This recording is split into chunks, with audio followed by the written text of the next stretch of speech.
Are you ready to start recording this? Okay, we have been notified by two of our board members that they, one will not be here and one may, is delayed, may not be here at all, but may show up mid-meeting. So those of us that are here, are going to be here, are here, so we can begin. I'll call this meeting to order and begin with a moment of silence.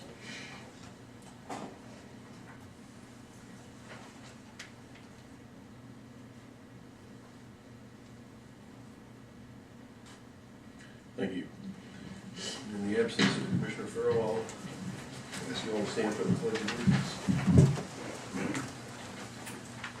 I pledge allegiance to the flag of the United States of America, and to the republic for which it stands, one nation, under God, indivisible, with liberty and justice for all.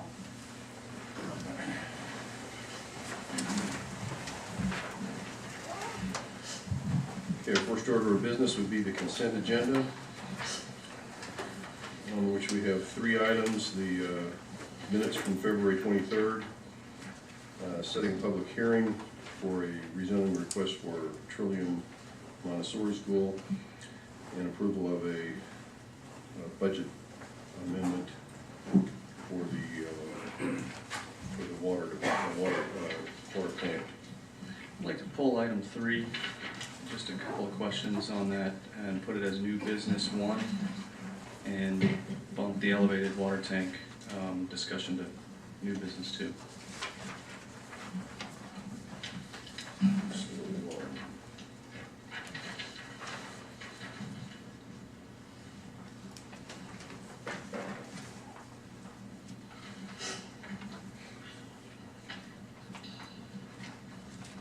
Okay. With that modification, do I hear a motion to approve the consent agenda? So moved. Second. All in favor? Aye. Opposed? Consent agenda is approved with the modification of moving item 3 to new business. Let's see here. Madam Clerk, you told me we have nobody signed up for Citizen Matters? Correct. That's correct, okay, thank you. We need to approve the regular agenda as modified with the one change. So moved. Second. All in favor? Aye. Opposed? And then the agenda as modified is approved. Which brings us to our first item, which is a update from our NC Retire Committee, which I've been working with in place of Commissioner Foley lately, and I welcome Pat Richardson and Doug Emmons to the podium to give us an update. Thank you, Mayor. Thank you. If you want to darken the screen a little bit, the switch is right behind your one. You can do one of them. Make it a little. There you go. Pat's been involved with this since the inception, so maybe I'll let her walk through the background of what we're doing here. But just to give you a quick overview of what we're here to talk about, we want to give a quick overview of what the Retire North Carolina program is all about, how Pittsboro is involved, and what our participation is today. Some results, what's actually been going on, because we've been at this for about 2.5 years. And then we've got some suggested next steps. So the retirement program started in 2008, and it's the North Carolina Department of Commerce program. It encourages retirees and those planning to retire to make their homes here in North Carolina. That's the main goal of the program. Communities must meet specific criteria to apply and pay $10,000 for a 5-year certification, which Pittsboro did in 2013. We were certified in 2013. Our community is a little different than the other communities. We've raised the money, the $10,000 application fee via our stakeholders. And we have some of our sponsors right here in the room, and we really appreciate all the stakeholders that participated. So we're different than some of the other communities that participate in the program. What's certified North Carolina Department of Tourism markets and promotes communities through the retirenc.com website. I know you can look at that. E-marketing, social media, visitor services, public relations, trade shows, which we just attended a trade show recently in Tyson's Corner, Virginia, at the end of February. Myself and Doug attended that two-day conference trade show. There's co-op marketing and research as well, and that's all part of the 5-year certification for the retirement program. Pittsboro is currently one of 10 retirement communities that are certified by the state. Here you see a list of the communities: Asheboro, Eden, Edenton, Lumberton, Merriam, Mount Airy, Pittsboro, of course, Sanford, and Lee County, Tarboro, and Winterville. And what all these counties have in common is this is a rural county program. So it's not for cities like Cary or Chapel Hill, it's more for cities that are rural. So they're helping market those cities that are, not so prevalent out in the community. So, as Pat mentioned, local businesses within Pittsboro actually raised the $10,000. And to our knowledge, we're the first community to do such. Our certification is good for 5 years. That's the way the North Carolina State program runs. And effectively, that $10,000 is amortized over those 5 years. So it's $2,000 a year for whatever marketing and promotion the state does across all those vehicles that Pat just spoke to. We actually, in recruiting different sponsors, set up sponsorship levels, and different people signed up at various levels. The 2 top levels basically provided a higher level of cross-market. So the platinum and gold sponsors actually got active website links and cross-population between the retired Pittsboro site, which we have, the retired North Carolina site, as well as the sponsor sites. So there's a way to cross-reference those as well as Facebook pages. This is a list of the sponsors currently within Pittsboro, as well as a few business partners that are shown on the bottom. You can see the sponsorship level that folks signed up at, and currently the people that are serving on the steering committee, and we're looking to add more from the other sponsors as we get this reinvigorated. If there's any questions as we go, just go. And if you happen to notice the sign sitting over here by the projector, that's actually the logo that's used by the retired North Carolina Pittsboro program. So you go to their website, you'll see that. And if you see or go to the retired North Carolina Pittsboro website, you'll actually see that logo because it has the Pittsboro name underneath it. So there's a lot of cross-pollination in different areas. So the benefits to these sponsoring organizations as well as Pittsboro to participate is largely awareness. We're creating awareness for the town of Pittsboro in this area for more people to, one, become aware of and understand that it's certified by the state as a designated retirement community.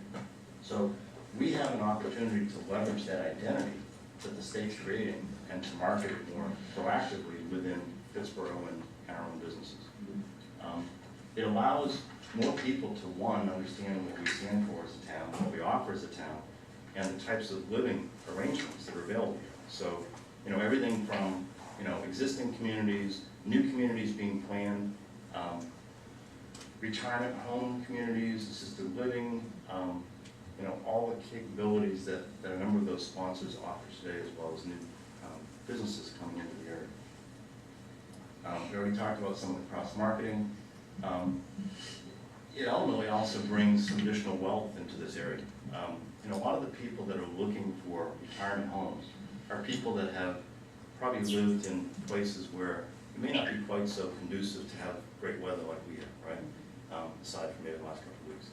And but if you live up in Boston, I can tell you what we had in the last couple of weeks is a piece of cake. And people would really relish and welcome the opportunity to live in an environment like this. So I think the more we can make people aware of what Pittsboro has to offer in this area, the more people we're going to find are going to help us grow this area and plan it in a thoughtful fashion. So here's just some summary results. The program, from the point that we started in 2013, was really kind of kickoff here. And Pat can probably speak to this better. I've only been involved now for a couple months. But in that first year, they built and launched the first website for Retire Pittsboro. So that's been up for a couple of years. And that website is very inclusive. If you take a look at that website, it has probably about, it's about 8 pages to the Pittsboro website. And it lists a lot of amenities for Pittsboro. I mean, it's an amazing marketing tool for the town. And it links, it'll be hyperlinked into several different partners as well as we add more folks and hyperlink it. So just take a look and you'll see lots of information, testimonials from people who have moved here and moved here 15 years ago, sharing their story as to why they moved here. So it's a really interactive website. There was a brochure developed that first year as well. Both the brochure and the website were just refreshed in the last month. So what Pat is holding in her hand is the current brochure. We can make available to folks that are here if you want to take one with you. We can also make a PDF available to people if you want to get it and print it out. In 2014, the state of North Carolina supported 4 different events. And when we talk about events, we're talking about trade shows like Ideal Living, which attracts retirees, or the AARP show that attracts retirees. And they're basically shows to help showcase different communities. And we'll talk about one specifically that Pat and I attended last week and a half. In 2014, they had 2,800 attendees in total. It's a good number. But interestingly enough, as you drop down to 2015, they've already run 4 events. And this year, in those 4 events that have been run just through March, they've already exceeded that attendee count. And they're planning 4 additional events for the remainder of the year. So the good news is this is picking up momentum. The program for the state is relatively new. I think they're experimenting and learning as they go. We're trying to help provide some insight and guidance to them from our own backgrounds where we've had marketing or other trade show expertise that we can help with. So we're encouraged with what we see. And I think the important thing is, going back to those numbers, is without being part of this retirement program, so we're talking about, do my math, about 6,000 or so people that we're in front of, that we had the opportunity to be in front of face to face, and without that, we would not be in front of that amount of people. So that's an amazing combination of numbers for 2 years. Now one of the things that we observed at this particular show, and these are photos that may be a little hard to view, but I'll try to identify what's going on here. Well, one of the things that was interesting was there were over 1,000 attendees at this event alone.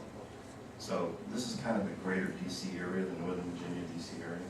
And you've got a lot of government employees that are basically saying, oh yeah, I want to go see this. It's not so congested, it's a lot less expensive to live, quality of life is better. A place like Pittsboro is pretty darn appealing to those folks. This was just a welcome sign out in the lobby. They had a ballroom that was set up for exhibitors. There were 70 different exhibitors there, of which the state of North Carolina was one. We participated in the state of North Carolina booth as sponsors to kind of showcase Pittsboro. This was my first event. Pat's attended some before. My observation from my involvement is that if we're not there, Pittsboro doesn't get as well recognized. And the challenge is, I had the same issue trying to represent Eden or Edenton or Lumberton, because I'm not as familiar with those, obviously, as I am Pittsboro. So the more attendance we have from our steering committee to be able to be there and to showcase and talk specifically about things that we know firsthand, the better off we're going to be in enticing people and convincing people that Pittsboro is worthy of taking a look. The 70 exhibitors all had different exhibits and booths. This was actually the North Carolina booth, but you can't really tell that. That's Andre Neighbors and a fellow from Edenton that was in the booth as well. These are just images of front and back of the brochure that Pat held up a moment ago. This is the main page of the Pittsboro Retire North Carolina website. There's rotating images on that screen, and thanks to Alyssa Bird at the EDC for helping us get all this updated recently. Next steps. we're actively working with the state of North Carolina to see if we can do an offering suggestions based on our observations and feedback on how we can make this program better. We think there's a lot of potential for it. We think there's upside for how can we make it better. I think because we're uniquely funded, thus far the town hasn't really had to kick in any cash, but we're also running out of cash. And the observation that we had from attending this one trade show event is that if we don't have somebody from the steering committee attend these events, then Pittsboro is not going to get its fair hour in the sun here with folks that are attending. They may get a few literatures tossed their way, but they're not going to get people who are passionate about Pittsboro and talking about the things that Pittsboro has to offer. So one of the requests that we have of the town is to match the sponsor funding up to $10,000 a year to help defray some of these costs. It won't cover everything, but it'll at least help offset some of that. Second request was, we just found out that the county map, which is down the hall and is published in support of the Chamber of Commerce, is up for its renewal. In the last map, the town of Pittsboro had 2 ads in it, quarter-size ads. What we'd like to propose is that we pool funding to create a half-page ad, which actually costs less than 3 separate ads, and include a message around Retire Pittsboro as a branding image for Pittsboro to include in that map.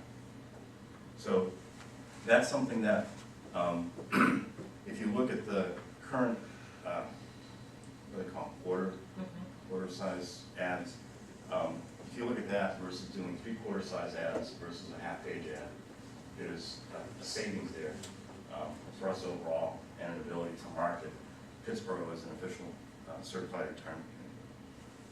Lastly, we want to work with the county, and we'll talk to the county commissioner separately about getting greater support for engaging the Chatham County Business Bureau to help us with follow-up and packet literature distribution, things of that sort. Ultimately, what this means is a better return on investment for our sponsors, for the town, the image of the town, attracting more people to the town, you know, helping feed the funnel for Chatham Park and other things over time. So that is our presentation, and we'll just open it up to any questions or discussions. I'll just say, as Doug mentioned, having someone from the steering committee in the booth, and I've attended 2 of the trade shows, the booth gets very, very busy. You can go 2 minutes without anyone coming by, and then all of a sudden you have 20 people coming by. And it's an opportunity for us to interact with these people coming by, couples, individuals coming by that have questions, that need information on our city, and to start a relationship with them. It's all about that relationship and that making that contact and that direct contact with them. So when we follow up with them, they can say, oh, I remember meeting Pat or Doug or someone from our steering committee in the booth, versus just picking up a brochure. Because as you know, when you attend these trade shows, you're collecting a lot of paperwork, a lot of collateral, but this cannot speak the same and create the relationships that we can face to face. So our opportunity to do that actually happens in the booth. So that's very, very important. That's great. And we just don't think that the state can do that without us being there. And we just want to be able to get our fair share in the booth.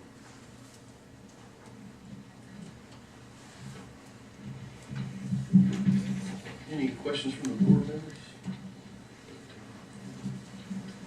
What's your time frame needs for funding decisions?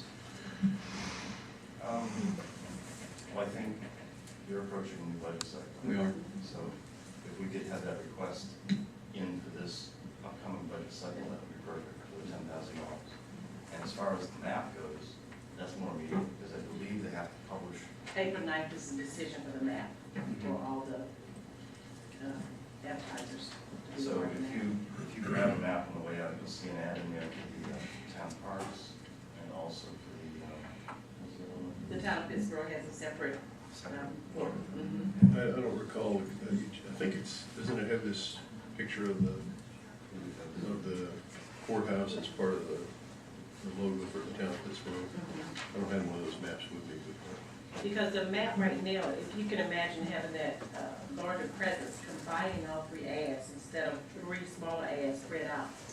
Because our ad, the other two ads are actually the smallest type that are on the map. So everyone, all the other ads are much larger. So if we could at least have a larger presence, it would stand out more. And then to reference the retired NC Park or retired Pittsboro, I think it'll have a bigger presence. Well, I don't see the parks planner here to talk about, looking at the map, I assume that there was some money in his budget under, I couldn't tell you what line, and then there must have been some money in admin to put the second one in there, but I guess we could receive and refer that to the manager for discussion with, if the parks planner and whoever else sponsored it is amenable to, say, it'd actually be less money if we wanted to combine it all in one ad and include a mention of NC retired. Because if they renew their ad at the price for 2015, it's gonna be $400 per ad, so that will be $800. And if we take out, thank you so much, a separate ad, it will be $1,200. And so, we're saving, what's that, $100? So this is Parks and Rec. Let's just a quick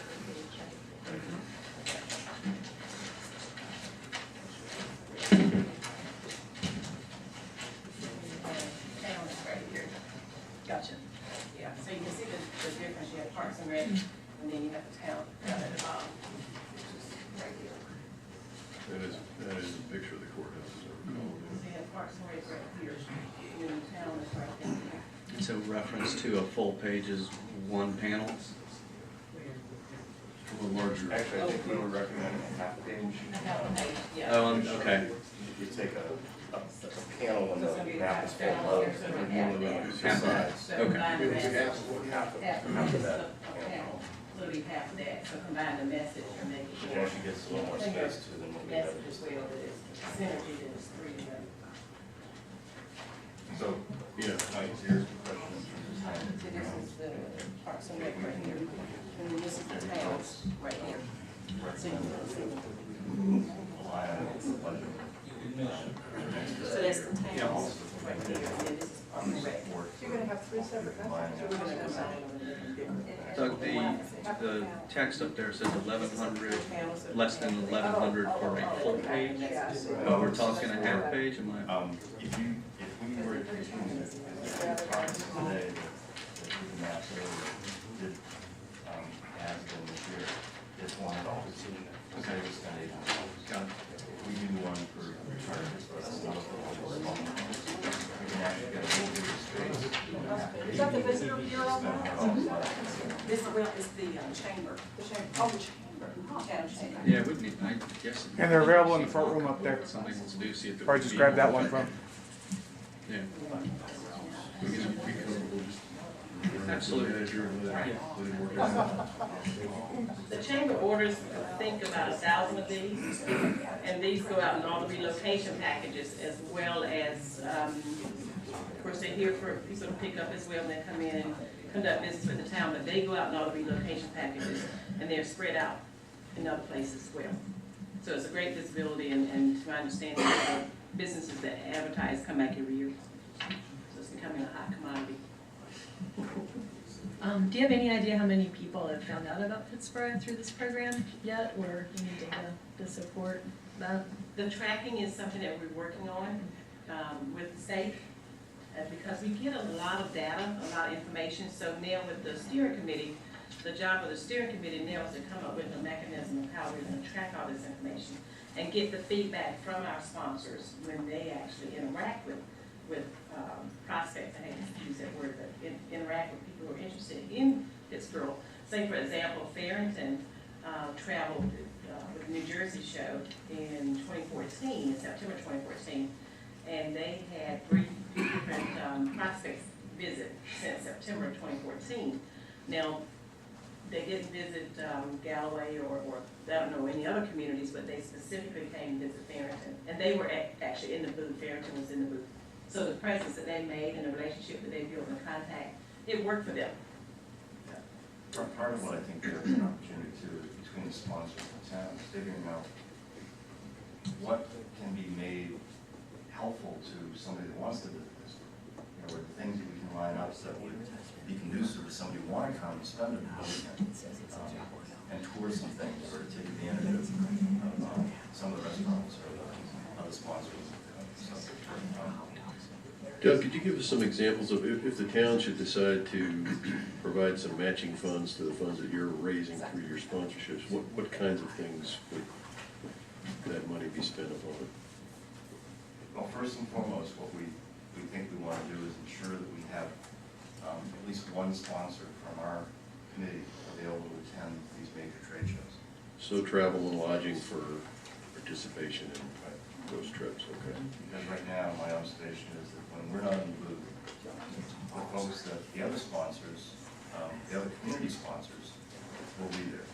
And they're going to promote their communities. So right now, we're competing against 9 other communities. The state, however, is looking to recruit additional communities. So it's just a question of how much do we want to support and promote Pittsboro to ensure that what we've already made as an investment is better. Okay, and in terms of cash flow, you're not asking the town to write a check and send it to Pittsboro Retire, because you guys don't have you're sending your reimbursement applications through our finance officer, right? So if the $10,000 would reside in the Pittsboro budget, be available for reimbursement for expenses incurred by Pittsboro Retire, certified. So we're not really writing a check to you guys, we're No. just having a budget line that would be available to pay reimbursements for printing this kind of stuff, working on this, and for travel and lodging for trade shows. Marketing and trade shows. Okay, well, what's the will of the board? Should we do talk about the map first? We want to just authorize the manager to negotiate that with the staff that's already participating, and I think they have the resources to work with graphic designers, and I think the people that do the map for the Chamber of Commerce can help craft and add, they'll fill half a page. Is there a motion to that effect that we want Yes. to authorize the manager to do I that? think, Mr. Mayor, before we go in, I have just some, regarding the sponsorship. I remember when we started this, what was it, 2 years ago maybe? yes, And the $10,000 was to be paid by the sponsorship, correct? yes. And it wasn't. And, well, my question is, if the town's coming up with $10,000 this year, what is the chances of it next year going to $20,000? Or is this $10,000 a year? Because I understood it to not cost the town anything when this started. I don't have any problem with this, because I do see, as a business owner downtown, I do see a lot of new people in town, from out of state also, but, you know, I just don't, I'm really not up for spending $10,000 taxpayers' money right now. I think when the original proposal to support this was put forth, just as you stated, it was all funded project through the sponsor organization. What we're asking for now is we become more familiar with the program and how it operates by the state to maximize what our sponsors have already invested in to get a higher return for the town. Is we need to ensure that Pittsboro is represented at these trade show events. If we're not there, then we may see our brochures handed out occasionally, but nobody's there to talk to the value of what that brochure represents or what the value of Pittsboro could be. Where, I mean, okay, on your $10,000 expense, I mean, could that be broken down to a smaller amount? I think, quite honestly, that amount will not cover everything. That's going to help offset some of the costs. You know, they're increasing the number of trade shows that they're running right now. If they're running 8 trade shows a year, you know, and we're trying to print brochures and send out literature packets to people that indicate interest, there's mailing costs and fulfillment costs that go with that as well. So there's basically some operational costs. Unfortunately, the $10,000 was raised originally by all the sponsors, went to the state of North Carolina. And that $10,000, when you look at marketing, So you take that $10,000 and if you break it up into 5 years, you're looking at $2,000 a year for a massive marketing campaign from social media, various websites. We're in call centers. I did a cold call myself the other day to the 800 number just to see what they would say, and gave them another name. I'm expecting a package at home any day now from them because I gave them my daughter's name. But just to see if they even knew the program, because you know it's a call center, and they honestly knew the right answers. And I queried them on my aging parents that I was looking for somewhere for them to relocate. They gave me the contact person's name, so they had all the right information. They were knowledgeable. And we're also in call centers. We're in 9 call centers across the state. So there's that 10,000 I can just say from my own advertising experience. You would only get maybe a year of advertising at the most if you were doing that in a regular fashion of advertising and marketing. So we get 5 years of the states and national presence. So it is a lot that we got with the original 10,000, but unfortunately it's not going to last forever. We're almost at zero balance, but we've done a lot. I mean, creating a website, we created a website from scratch, and it's an inclusive website, but that cost, and we had a contract to have someone create that for us. Let me get some clarity here. Now, when we first started this program, we had to raise $10,000 to pay to the state. Correct. That's gone, that's the state. That doesn't help pay for any of your trips. Correct. So you continue to raise money through sponsorships to create some cash flow to do stuff like this. We actually raised a little over 15,000. Okay, and our finance officer's holding that for you. Cheers. And so what you're asking for is here, you're gonna keep raising funds, and you're just asking us to match with a cap on it, not anything beyond. So it might be less than 10, if you have a bad year raising money, it could be less than 10,000. So the first 10,000 went to the state, it's gone. And you continue to raise money, you've been using that for your cash flow. And you're just asking us to supplement that cash flow so you can continue to represent us at trade shows. And those- $10,000 is a not to exceed number. Right. And I can say that the sponsors that we have, they continue to invest and support the program. I mean, the sponsors are printing brochures to go and travel with us. Carver Bakers right here, they're part of the program, and they print packages to send on the trade show. So there's, there's a call, they're invested as well, and so they're. Okay. The belief in the program is there. Okay, well, I'd make an observation that this isn't a question that should be answered during our budget proceedings, so I think maybe the best the board could do tonight would be to ask the manager to put something like this on the ad list or the cut ad list and make it a discussion item during budget percent. Does that feel right for everybody? Yeah. So we don't have to say yes or no tonight, but we can have the manager make it part of the budget deliberations. So, feel Yeah, right? that does. Let me get clarity on one thing that I think I heard you say, and that is that this amount of, this funding level would be a matching mechanism so that if Retire Pittsboro raises $5,000 and spends $5,000, then the town would kick in another $5,000? Or is it a flat out, you've got access to $10,000 and when you spend that, you run out of money and you have to go raise it elsewhere? My preference would have been the flat 10,000. Right. The challenge is that if we have to match the sponsor funding, that means we have to keep recruiting new sponsors or ask sponsors to Right. take in more money. I think sponsors that have already paid up front are probably going to be reluctant to do that. I'll speak for my own community. I just got our community, Chapel Ridge, to become a sponsor of this. They're not going to put more money up right now. They just pay.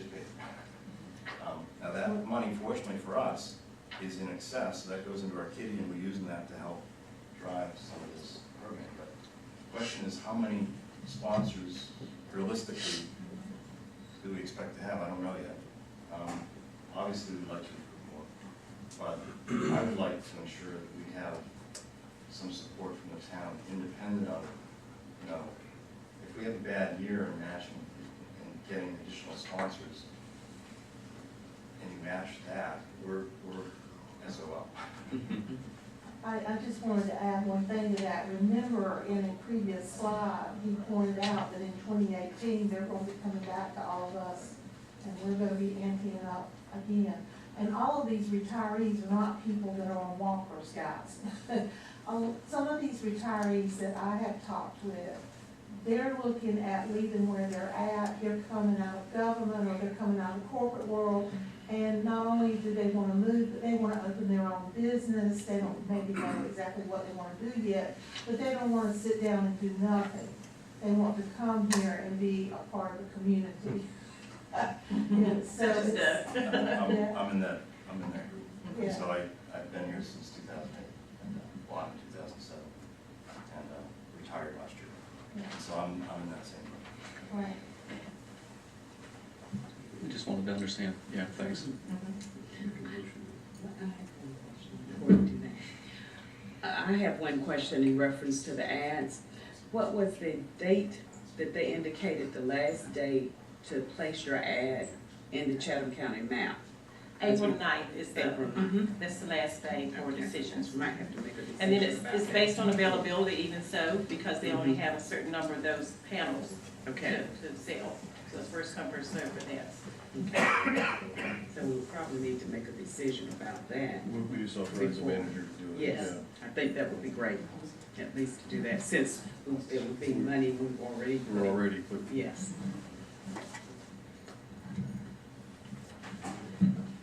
so does somebody want to formulate a motion to, or do we just want to receive and refer this to the manager for action? As we already discussed, he has the authority to place the ad on the map, and we could ask him to include this on the ad list for consideration during budget deliberations. Is that sufficient? We don't need a motion, just receive and refer the item to the manager for action. Everybody comfortable with that? Yeah. Everybody good? Yes. Okay, thank you, Doug, thank you, Pat. Thank you. Thank you. Thank you very much.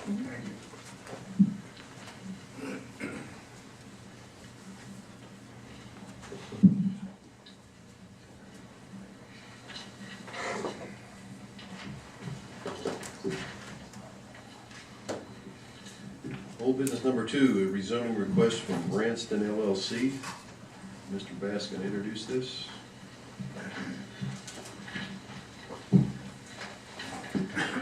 Yes, sir, this is rezoning 2015-01, Branston LLC, proposing to rezone approximately 97 acres off of US 64 east of Pittsboro from RA5 rural agricultural to RA2 residential agricultural.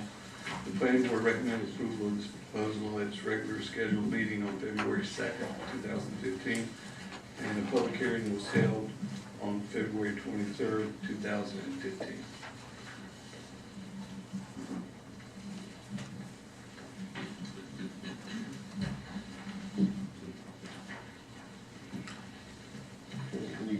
Any questions from board members regarding this rezoning?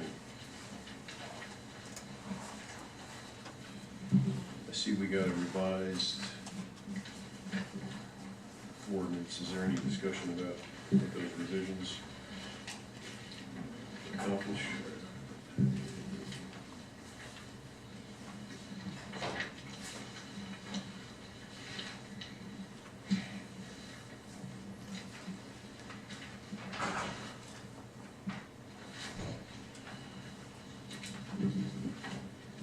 No, I think the revision to the text is appropriate based on the language required of the statute. So I know that language that's been replaced in the first paragraph does appear in numerous other places in the ordinance, but I think its replacement in that first paragraph is appropriate as well.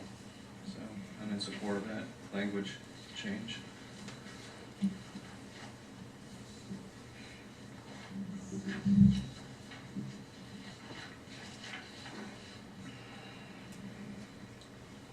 Okay, then I guess the item before us would be the revised ordinance amending the zoning ordinance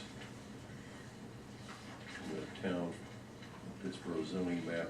And for reference, to make sure you're looking at the right one, on the bottom, as today's date with 5:30 PM on it. In this document here, rather than the one that you got in your initial package. If anybody's inclined to make a motion regarding this request. I've got a question. In Exhibit B, there is a language that suggests that this rezoning would increase the tax base. But this is in the ETJ, is that correct? Yes, sir. And therefore would not generate tax revenue for the town. Not for the town. For the so Would for the that- county. It would, so that reference is to the county. Well, it's ambiguous, but. Well, it is. And I didn't know that it was actually the basis upon which I could make a decision, because I don't think it is increasing the tax base of the town.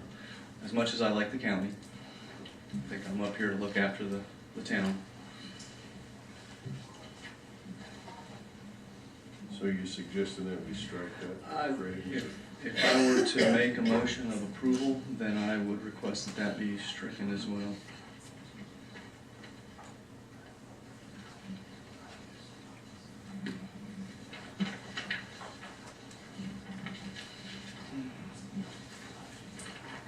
Is everybody comfortable with that? You see on Exhibit B, second paragraph, third line, Commissioner Fiocco suggesting we strike the phrase, increase the tax base.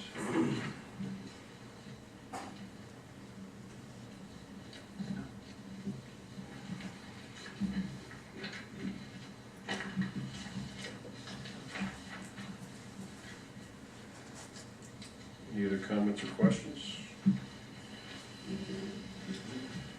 I'll make a motion that we approve the rezoning as requested in accordance with the ordinance amending the zoning ordinance in the town of Pittsboro zoning map, striking the words increase the tax base from the text of Exhibit B. Second. Moved and seconded, all in favor? Aye. Opposed? None opposed, this rezoning passes 4-0.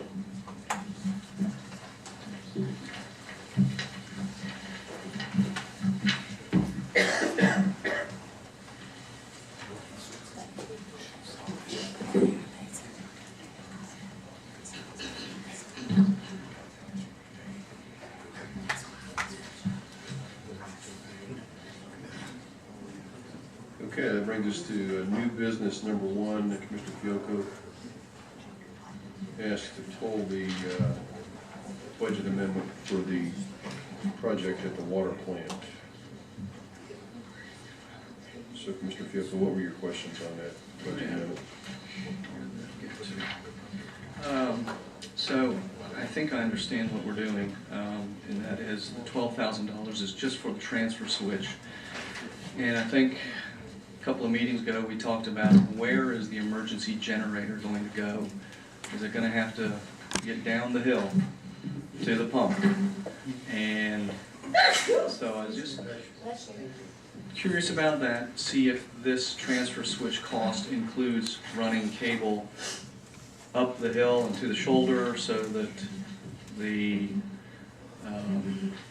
generator can be parked on the shoulder. I know there was some discussion about that, so I'm just curious if the 12,000 includes that, or if the 12,000 is just electrical work down at the pump house, and that for it to be used, the generator has to get down to the pump house as well. The 12,000 will be turnkey.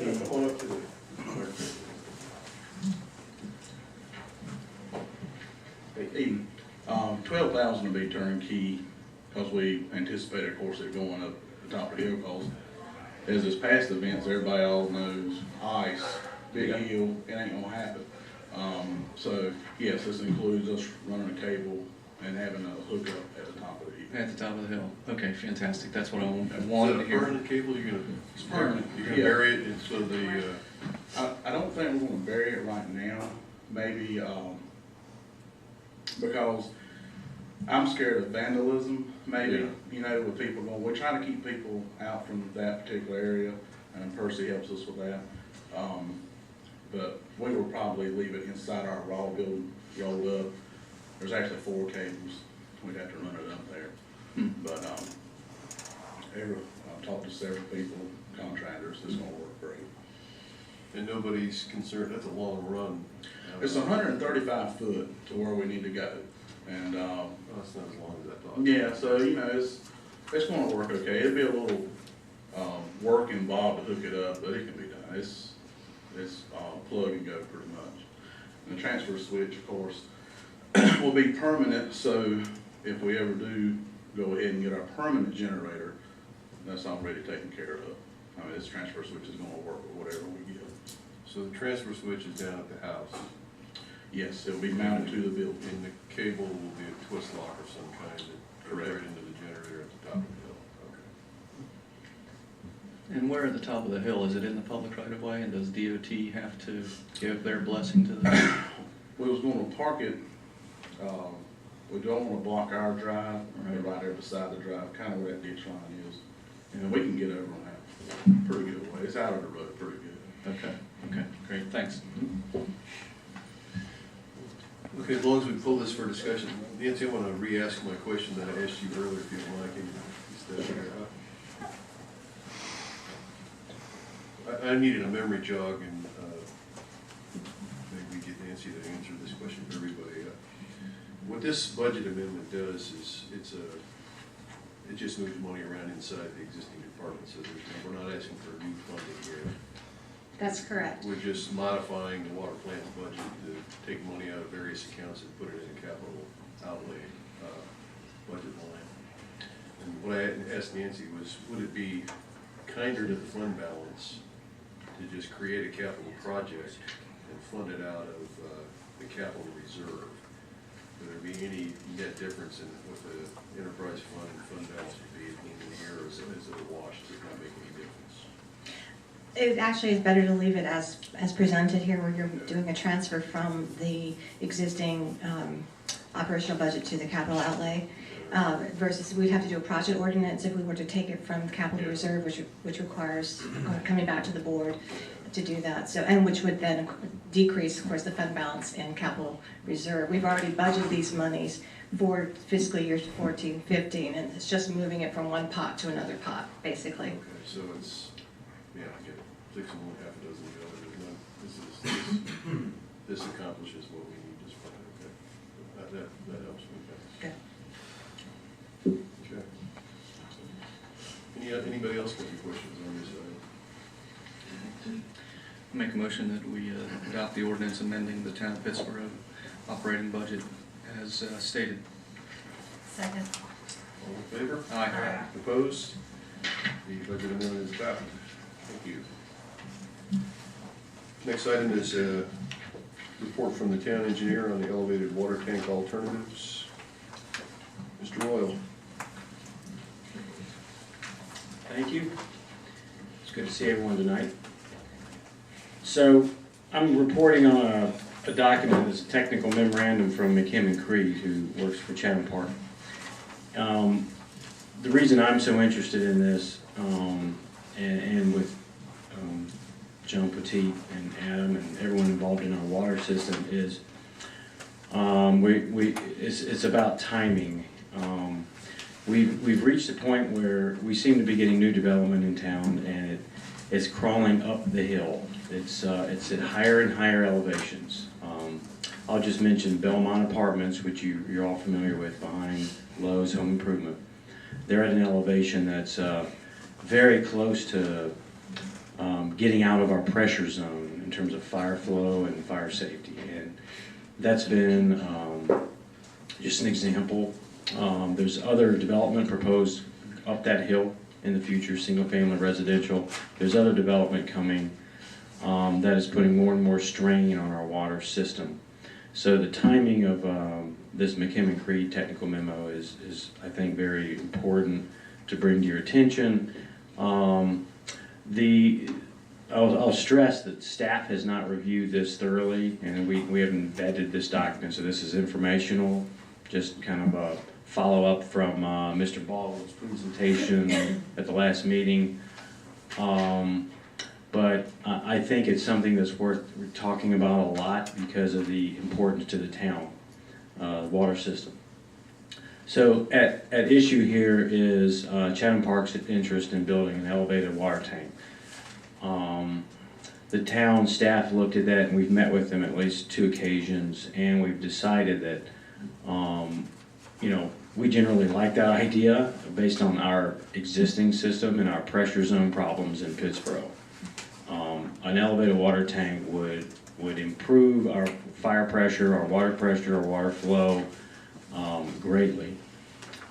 Without getting too technical, we have 2 tanks. We've got the Horton tank and the 1,000,000-gallon tank, 3 tanks in the standpipe, and they're at an elevation of 567. I don't have a pointer.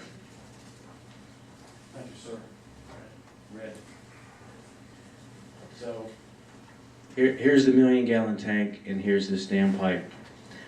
567 is an elevation that the tank flows over at the top, so it's that elevation and below, and that serves the pressure along with the standpipe, which is at 679 for the entire town. And one of our biggest pressure problems right now is this area behind Lowe's, coming up the hill towards where the standpipe is. It just happens to be that's where new development is coming in today, in addition to the Chatham Park development. So the 3 alternatives involve this pressure zone, which is this blue area. It's all equal elevation. And the 3 alternatives look at ways to place elevated tanks, and pros and cons on how the town would benefit or not from the placement of these tanks and the elevation and the size of these tanks. So there's a lot of moving parts. But I'm just going to briefly explain the 3 alternatives to you tonight, give some quick scenarios, and then turn it over for questions. And if your questions are more technical than I can handle, then Mr. Baldwin's here, that he could probably handle it as well. So alternative 1, which is on the screen here, it's the simplest alternative to think about. It's basically, if you just think of Chapel Ridge, where we just provide them water with a pump through a master meter type of a scenario, and it's not connected to the town system whatsoever. It's just a separate system. They purchase water from us, and it goes to a tank on their property, and it does not impact our water system in any way, shape, or form. Our water system does not budge. This alternative includes a lot of pipe. I don't know how many miles off the top of my head, but it would require a booster pump station. And in this map, it shows one proposed in this location. Doesn't mean it has to be there, but it just means you have to have a booster pump station to get the water up to the elevation of 710 feet. So that's the big difference is, right now we have 679. This new tank would take it up to 710, and that would meet Chatham Park's essential needs for this area here. So that's an easy one to wrap around your mind. It's just a simple pipe, booster station, tank. Has no impact on the town. Alternative 2. So that's not improving any pressure in the town? It does nothing to improve pressure in the town, unless I'm missing something. Thank you. So alternative 2, the tank would be in the same location on Chatham Park property.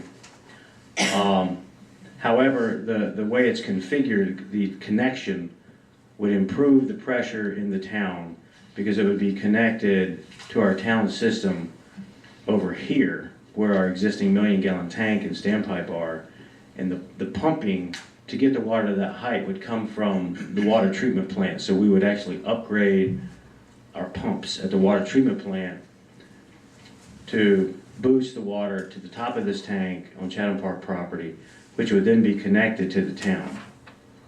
So alternative 2 is an improvement for the town in that it is connected and it does improve the pressure. It would actually raise it from 679 to 710. And in this alternative, it proposes a 500,000-gallon tank, and I forgot to mention alternative 1 proposed a 300,000-gallon tank.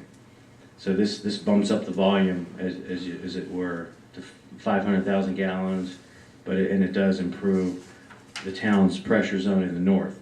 Now, it also talks about a phase 2, which is in the future, we're all gonna need reclaimed water. We're just gonna have to use reclaimed water for our wastewater discharge requirement, and the fact that, we're gonna try to reduce potable water use for issues that aren't potable.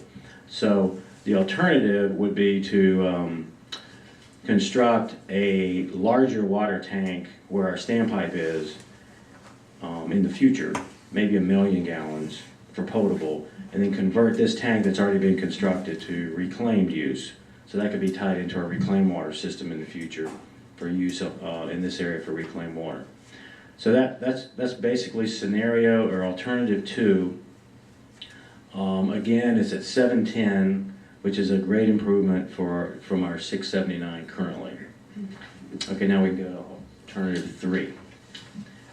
So alternative 3 is a pretty major change. There would be no initial tank on Chatham Park property. And the initial tank would be on property adjacent to Pittsboro property, adjacent to the standpipe. And this location was selected because it's the highest elevation in the north part of town. It's at elevation 616. It's at the top of the hill, if you will. The town owns 10 acres right about here. You mean 17 or 16? 616 is the ground elevation. Okay. The ground. This is in the high 570s, and this is up at 616. So the benefit, preliminarily from a staff perspective, is that this is closer to our infrastructure, and we could manage this better, and it would also provide a higher pressure as well.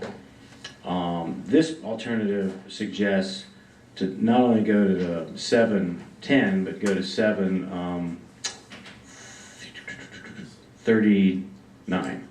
36, thanks. So the elevation would be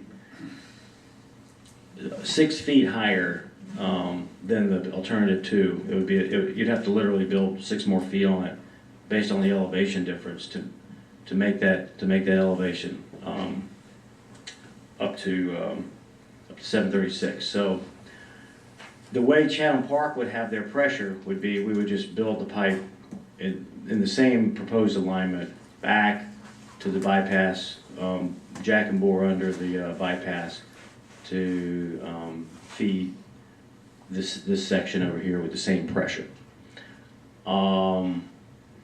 It would also have a pipe running from the water treatment plant on out.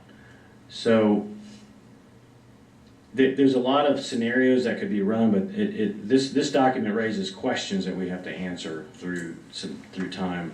Some of the questions are how does our water system behave with these 3 scenarios, hydraulically and pressure? We have a water CAD model that we've provided the Chatham Park engineers, and we have the model. And so we would like to sit down and look at that with their engineers to see what these scenarios would do. They also create this high pressure zone, so we would have to put in what's called pressure reducing valves in areas where we don't want to basically blow pipes out of people's homes or out of the system near their homes. So we would have to identify where these pressure reducing valves go. We've got one right now adjacent to Chatham Forest, and that experienced trouble, about 4 or 5 months ago. But we would have to look at not only the models, but where these pressure zones go. We have to take a closer look at the alignment. What would that entail in terms of easements? I'm just talking technical, I'm not even getting into finances yet. But where would this be in terms of easements? How would this work along the DOT right-of-way? And is everything at the water plant, can the water plant function with all of these scenarios? And what would it take to convert the water plant? Some other issues the town staff have are how large should this tank actually be? Because we'd be worried about water age and water quality. Is it 1 million gallons the right number? Is 500,000 gallons the right number? Is 750,000? We have to look at all those scenarios because we don't want to have a water age problem where we're gonna have to, you know, flush hydrants and get back into our, kind of our old ways again. So we have to be careful about that. Adam has mentioned before that he wants to have a better operational plan to bypass the 1,000,000-gallon tank and wheel water all the way to the Horton tank so that he doesn't have an age problems. Because by the time the water gets to the 1,000,000-gallon tank and sits there for a while and then comes on out to the Horton tank, it's got some age on it in the south part of town, which he wants to avoid as well. And that also avoids flushing. So we have some scenarios to look at. This is just a first step in a process. Each scenario is valid, but they have pros and cons, and we just have some more work to do with their engineers and with our folks to kind of flesh this out, if you will, a little more, to develop a little more detail in these alternatives, including cost at that point. So I'll kind of wrap it up here. So like I mentioned when I first got up here, we've got new development pressures coming in at higher elevations on the ground. Not just Chatham Park, but other developers.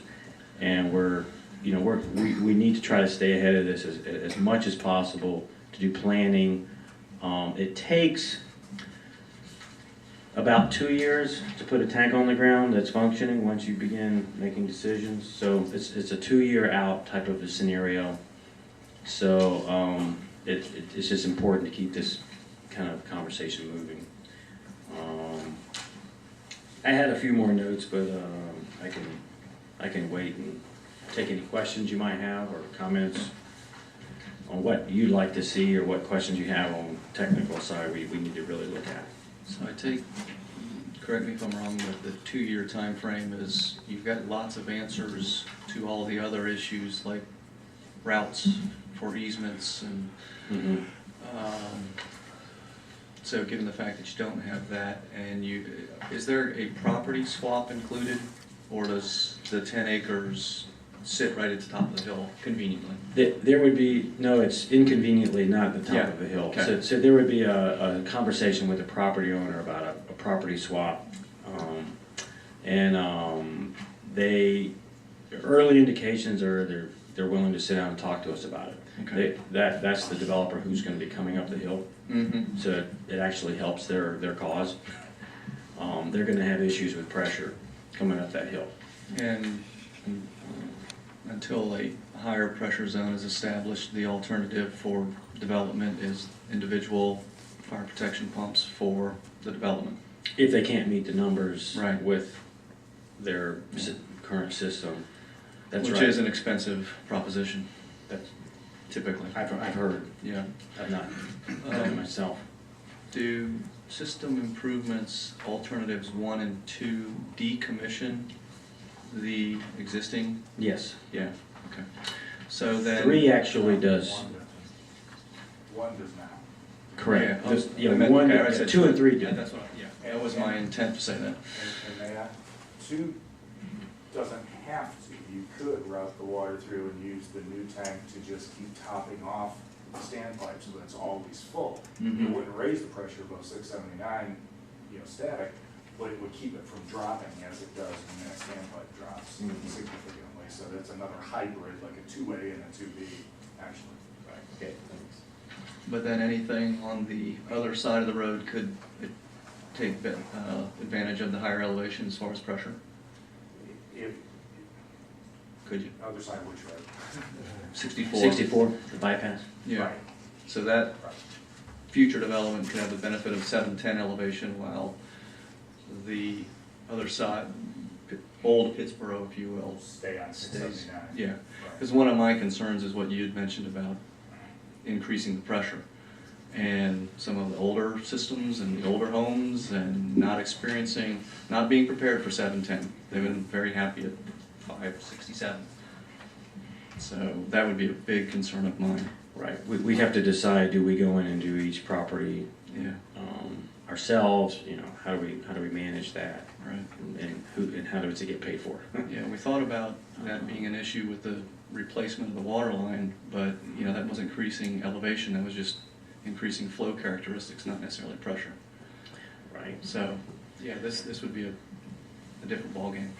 But we would definitely want to sit down and look at the WaterCAD model with these scenarios to see where our issues are, kind of the red flag issues or the green flag issues. And so there's a lot to kind of digest. So this is just kind of a step one. I'm hoping that the staff, when John Petit gets back, and Adam and I can get together with their engineers, we can sit down and go over some of these scenarios in a little more detail, flesh it out a little bit, and come back with a sort of a second draft or a second copy with some cost estimates and some more. We'll find more. The more we look into this, the more issues we'll come up with. Easements, things like that. So a couple of quick questions. On option one is the only one that does not have us going underneath 64, right? Two and Correct. three. It just runs along the north side there. Okay. And just an observation, I remember Hydrostructures, or Jay Johnson from Hydrostructures, alerted us, wow, it seems it could be as long as 3.5 years ago, about pressure issues at the top of the hill in Chatham Forest, and that Right here. that tank is, he commented he wished that tank had been built, 15 or 20 feet taller than it was built, but that was a done deal. So we know we had pressure issues in certain parts of town for a long time. And I guess my last comment would be that when this comes back for some sort of a decision, the financial piece is going to be very important. The local government commission is not going to let this town incur a lot of debt for infrastructure that serves future expected development. Customers that don't now exist, they're not going to let the town borrow money for that. Certainly not while our enterprise fund is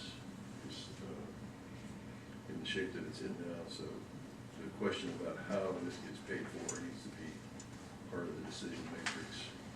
And who's going to own it when it's done. If we end up steering ourselves toward number one, and the next question is, the question of who pays for it is clear then, the developer pays for it all. But then when it's over with, is it a Chapel Ridge model where we just sell bulk water to the developer and they meter, they set up their own utility like Aqua serves Chapel Ridge? Or is it a different model where we meter the individual residents and add them to our current utility? So this, you're right, this whole thing raises a lot more questions than it answers. But it got us thinking, so thank you. You're welcome. Fred, I got one question about the tank sizes with the 0.3 and the 0.5 and the 1 million. And you're talking about flushing water, Adam, could you not put a 1 million gallon tank over here and keep the water level lower? I mean, would that keep your water from being stagnant or? What I'm trying to say is maybe we have the storage for later use. If we're not using the storage right now, we would still have a 1 million gallon tank for storage 5 years from now, 5 years down the road. Yeah, that's a good question. Is there anything wrong with having a 1 million gallon tank and never putting more than 500,000 in it or for a period of time not putting more than 500,000 in it? Is that? It's the matter of the elevation that's required to maintain pressure. We need the new water level to be at 710, say, for the new pressure zone. So that forces you to build that extra storage above 710, which then forces you into a higher pressure zone later, whether you want it or not. And you probably don't. The other thing is, at some point, you're gonna have to repurpose or build a new tank for reclaimed water. So the theory was, build a smaller one now when you really don't want a lot more water in the air, then repurpose that to reclaim where you don't need a lot of water in the air, it's just to maintain pressure, and then build a larger tank when you do have more demand and more flow and more turnover, and you need that volume. So that was the thought process behind the phasing, if you will. So it'd be a little challenging to do what you say, and we'd still end up having to build a second tank at some point, for the reclaim system. So if we, if a tank goes over here on the south side, I'm calling it the south side, will Chatham Park still have to have a tank on the north side? Not a potable tank, but at some point then down the road. An elevated reclaim tank? Yes. Yeah, because at some point the reclaim demand will be so high that you'll need an elevated tank. It'll be beyond the capability of just a booster station to keep up with the variability in demand. So all of their potable water could come out of the tank over here on the south side. They could get all their potable pressure, Right. but they'd have to build a tank in the future for reclaimed water. Right. The other downside, and again, we get into a lot more technical detail than you want to tonight, I think, is starting out at 736, just what you talked about with the higher pressures then for certain elevations, that creates a lot more higher pressure areas if that's serving everything. Chatham Park, plus your old 679 zone. Now you've got a lot of homes that need PRVs at that point because of that extra pressure. And going from 710 to 726, is another, 13 PSI on top of the 13 you got to go from 679 to 710. But you could keep the zones separate, couldn't you? The way that the terrain works with all the washboard effect and the little rivers and creeks and all that, it's going to be very difficult to build a contiguous zone to just downgrade into another lower pressure zone coming off the high one when it's all so up and down like that. So you're most likely going to have to PRV either streets or homes to just a little bit greater extent. So it's just one of those nuances and complications you got to look at and decide on what's the greater good and the lesser evil. There's no perfect solution.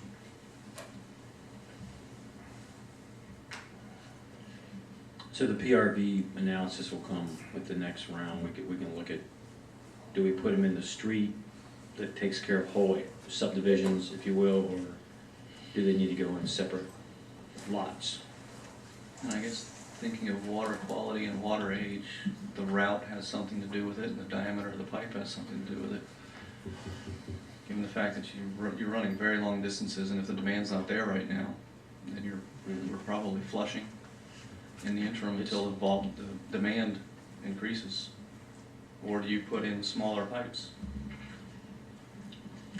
Those are all great questions. The pipe size will partially be driven by needing to convey fire flow, so there's only so small you can make the pipes. Yeah. And so you're really forced to try to economize on the water and storage as opposed to the pipe sizes usually. To some extent, you can play around with that a little bit by increasing the tank pressure and decreasing the pipe size, but now you're back to a static pressure trade-off. Yeah, and you want the higher pressures when the development comes, and the higher flow. Yeah, so there's no way getting around that the first 50 customers are gonna be served out of a huge tank. The other piece I haven't mentioned is the town's complete water system. We do have it on a shapefile, a GIS, but we haven't done what's called a asset management plan, which the state really likes to see when you're applying for funds or even contemplating applying for funds. And that's something I've actually been talking to Mr. Grusbeck about for the budget to do. It's more of a drill down on what we own, what condition it's in, where it's located, and then it prioritizes where you can start spending CIP dollars to change out valves and all the older generation pipes we have out there that are galvanized 2-inch and that sort of thing. So the asset management plan would fall in with this whole project, but it's something that the town has needed, and I've been talking to John about it a little bit. But it's just another piece of the puzzle. It also helps us figure out, like the south, we have some other low pressure zones, and it may or may not be because of just antiquated pipes or valves that aren't working, so those kind of things come into play. Fred, I have one more question. I'm not engineering nothing, but in this third section, if you move I assume that behind Lowe's is lower than this section right here. Correct. Lowe's is a lower elevation. That's correct. So Lowe's is down here somewhere. Right. Okay. so And then you- it's quite a bit lower than Right. projected right here. Yeah, this is a elevation 616 at the top of the hill. That's as high as it gets. Down here is probably 480 Okay. or something. It's quite a bit low. I thought maybe it might cut down some of that 12-inch pipe if it would, you know, you could go right up under 64 and then come right down 501. Come this way. Yeah. Well, you should always look at pipe alignment alternatives. That's a normal thing you do. So in that scenario, the pipe would come this way. And then this one would come through here to get north. Okay, you got to go back. You gotta come back over here on the other side of the bypass. I got you. But that could be done this way. So this doesn't necessarily have to happen, unless I'm missing something. No, and the one thing, you know, we've only shown sort of major transmission facilities, like I think the mayor asked about not coming across 64.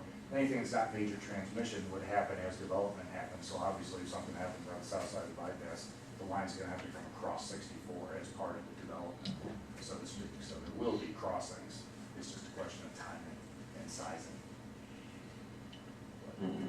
Same thing with that line there, interconnected, would get done at some point somehow. We definitely need the pressures on that end of town, that's for sure. I know that very much. I mean, if we can get water to 710, at least right here, we would be doing ourselves a lot of good. So. That would take care of Belmont and all back in there. all Yep. that. Okay. Thinking of crossing 64, I'm wondering if the DOT was looking forward enough to put some casings underneath the road that we might actually get into. I don't know where the bridge location is. Is it roughly near here? Yeah, you're right on it. We're right on it? Yeah, I mean, A little bit. down there. Oh, this is the bridge? Right. Yeah. All right. The bridge is gonna have some utility conduit. They don't like them. I know, Was it a pipe? but I thought I heard they were gonna go with some. Culvert? We try to make allowances for them, but we might be going under instead. So, I'm gonna estimate within the next 2 meeting cycles, we'll be back with some more information. 1 or 2. Okay. Thanks.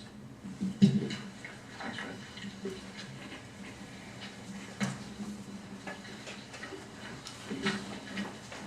Brings us to manager's update on capital projects. I think I saw this new. Yeah, I've walked through it before.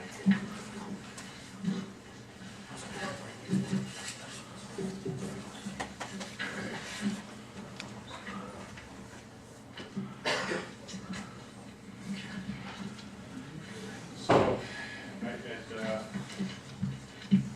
sent out an email a while back. If you click on the link that I had sent in the email, it comes up on the web. This is actually the web link to the updates, and then you can see how each one of them that I have live are accessible right here.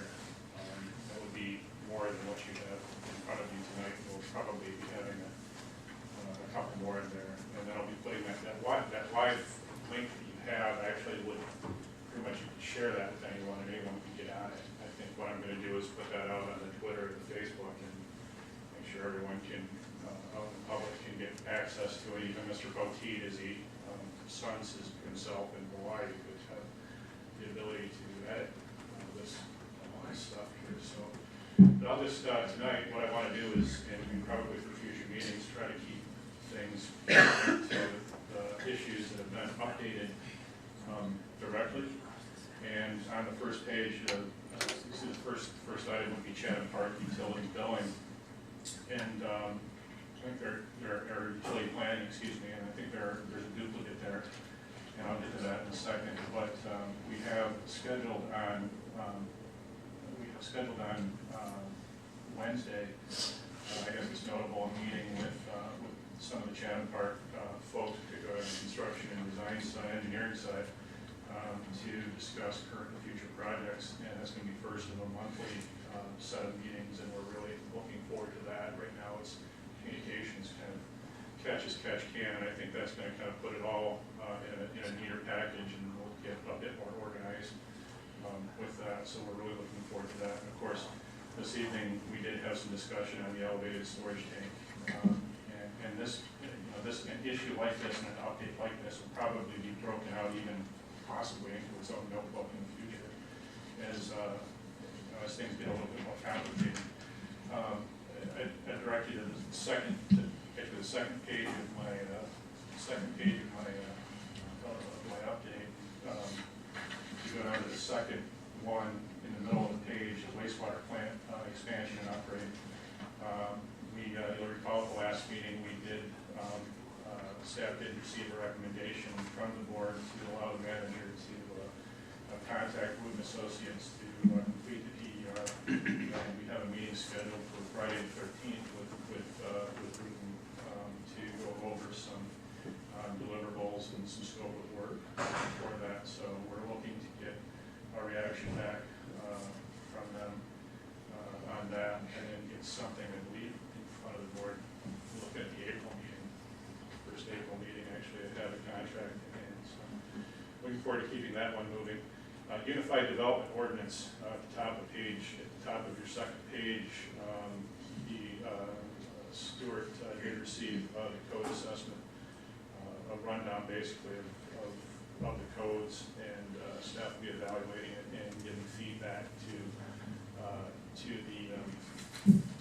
Clarion Associates, and we're looking to, following that, looking to convene the technical committee, and then I believe on first April meeting have a presentation from Clarion on the code assessment, and get your reaction to that. So there'll be an update on that coming subsequent meeting. Small area plan process.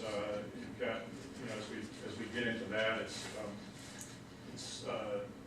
probably, I guess that the format that we use to actually formalize the piece is one issue, but also describing it, making sure we have all the elements necessary to review a small area plan is another step. And the planner and the attorney and I met the other day, and there's a bit of busy work involved with actually finalizing the actual process, but looking to do that. I think we would be looking to have that possibly the next meeting this month. And then finally, with the other issue that I would update on at the moment would be with Page Vernon Park, and you'll recall that back on the 17th we had indicated that we were going to receive bids for that. We received one bid. That would be to construct the pocket park. It was a bit higher than we expected, and we're working with a bidder in enough to reduce pricing, and we'll be back with to you to report on some options on that, hopefully at the next meeting. So with that, I'll open it up for any other questions or things that you have.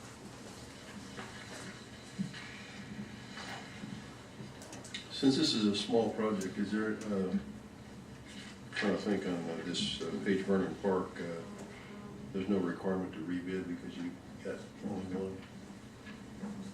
Trying to dig back in my memory banks about first in contracting law. I think there's a cost threshold at which you have to get more than one bid, but I don't think this probably meets that.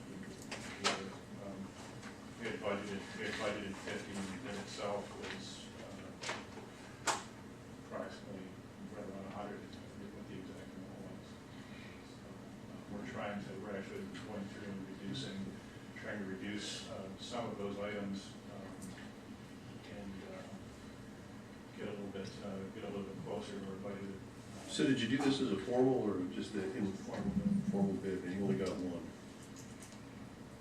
I want to double check the statutes to make sure you don't have to re-advertise. I don't remember the cutoff.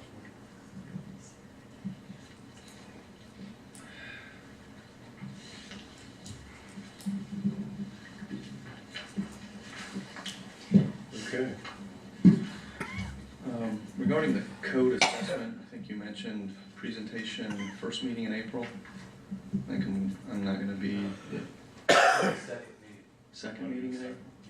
Okay, I'm sorry. okay. Well, that makes me more comfortable because I'm gonna be out and I don't think I'm gonna make the first meeting in April.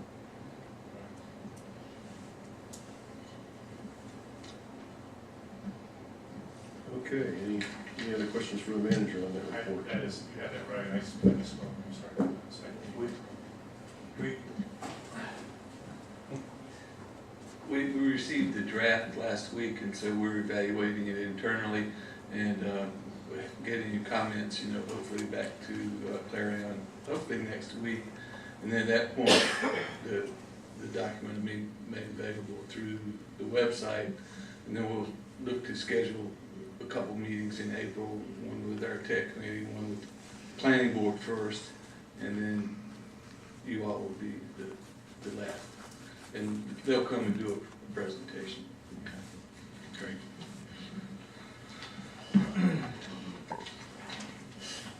Mr. Grusbeck, I cannot find the email regarding the Evernote.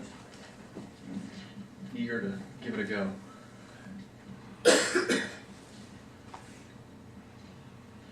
I'm sorry? I don't think I received your email on the Evernote. I can't find it. So, May have been sent through Pittsboro. yeah. Can you? Okay.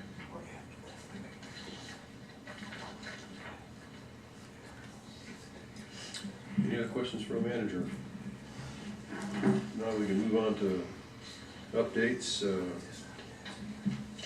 The only thing I've got on EDC is that we have a regular EDC meeting tomorrow morning. There's nothing further to report on that. What time do they meet?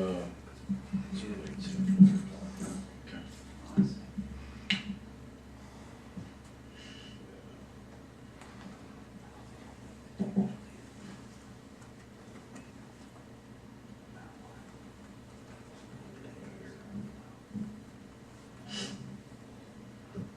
Let's see.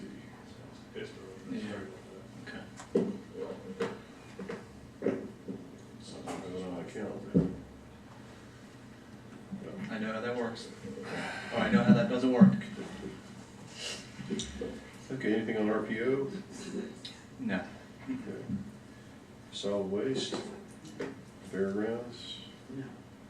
Downtown Business Association? I got a meeting this Wednesday, Okay. so I will have something at the end of the month for that. Okay, that brings us to commissioner concerns. Mr. Farrell? Not really anything, just have one question, from Fred maybe about the sidewalk. Anybody heard anything, Mr. Grusbeck, on the sidewalk from, the stoplight 87 down to the school? Have to acquire property for that, so we're on hold until we actually acquire a small piece of the property. Cause that's where the property is. If you, hard for me to describe it. Is it coming up by the school? Yeah. Okay. Difference between the right of way claimed by DOT No. act Okay. infinitesimal pieces. Thank you. I just had somebody in the neighborhood ask me about it, so we'll be keeping. Mr. Fiocco? No, I'm okay. Mr. Baldwin? I don't have any commissioner concerns specifically, but I would like to commend the public works in John Petit's area in reference to the great job they did doing the inclement weather snow event with the streets. I mean, it was outstanding. They came into the neighborhoods and they cleaned the streets. Mr. Ghostin and a lot of the others were there, and Mr. Grusbeck, I would like for you to just know that they did a great job, and I'm sure that all the residents really appreciated their job. That was a lot of hard work. I concur. I had the same observation. They did a great job. Thank you. Thank you for bringing that up. Pass that along, that's great to hear. Thank you. How about the gentleman on Chatham Forest, was he happy? Fair to say, he actually did send an attaboy. Did? Don't let it go to your head. No, of course not. Mr. Turner. The only thing I have, I don't think I got the Evernote thing either, so it's in my Gmail. The other thing is, Mr. Grusbeck and I have talked a little bit about, there's some county commissioners who are interested in, not just Google Fiber, if you saw this in our packet, it's a lot of information to take in, but talking to community stakeholders about how we can get high-speed internet, so hopefully, are you gonna plan a meeting? I'm sorry? Are you going to? They, yeah, I had some back and forth with Mr. Horn and Charlie Horn and Mackenzie, Communications Officer at Chatham County. They are interested in discussing the issue, and we're just interested in if you guys had any times that you could or couldn't meet for that. And I don't know that we're looking at the full on board for that, maybe some more limited participation, one or two board members, maybe from each group, and then seeing if we could get some other stakeholders to the table and possibly some of our friends at Preston Development. So you'll just keep us posted about that, and then. Yeah, if you guys have some, like I said, if you guys have some time, I can send out another one of that, and they've been in the triangle and a couple of areas. So, I think you guys are right on, right spot on with this. It's, we may not have those 20,000 rooftops that were talked about in that outline that I attached, but we will at some point, and so we gotta start planning for that. So, yeah, I'll get something out. See if we can get some dates around, and then we'll get back to them. That's good, thanks. Bill and I attended the Triangle J presentation by Preston Development, and one of the key features they mentioned was their ongoing discussions with Google Fiber and several other companies. So they're kind of pushing their end to get the high speed in, and what they mentioned was 1 gigabyte for residential and 10 gigabyte for commercial. So they are definitely a stakeholder we want at the table. Anything further? Commissioner Turner, that was it? Oh, that was it, No? yeah. There being no further business, do I hear a motion to adjourn? So moved. Second. All in favor? Aye. Opposed? The meeting is adjourned. Thank you, gentlemen.